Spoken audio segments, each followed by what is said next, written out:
L'objectif CO2, je dirais que pour nous, c'est une préoccupation constante. On sait très bien que les émissions polluantes sont très liées aux consommations de carburant.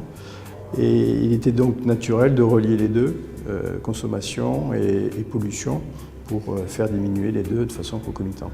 L'Inertie, c'est gratuit.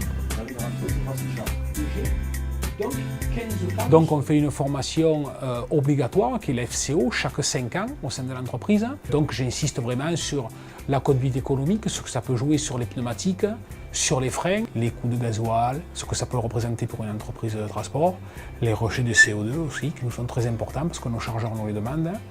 Et on sensibilise au plus possible les conducteurs sur ce sujet-là. Mais en même temps, le suivi mensuel des consommations de nos conducteurs nous permet de cibler des formations spécifiques éventuelles qu'il faut faire à chaque conducteur dans la mesure où tous n'ont pas forcément les mêmes performances en termes de consommation. Donc on a vraiment une action ciblée conducteur par conducteur. C'est parti. Et souvent les conducteurs apprécient parce que ça leur permet de poser des questions, tout ça.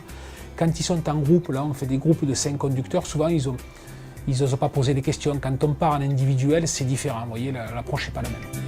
Le fait de se donner quelques objectifs chiffrés a permis de mieux structurer nos actions et on a veillé à synchroniser les avancées techniques, les formations des conducteurs, la sensibilisation aux conduites économiques, de manière à avoir des résultats tangibles. Alors là, il y a plusieurs évolutions qui sont mises en place ces derniers temps.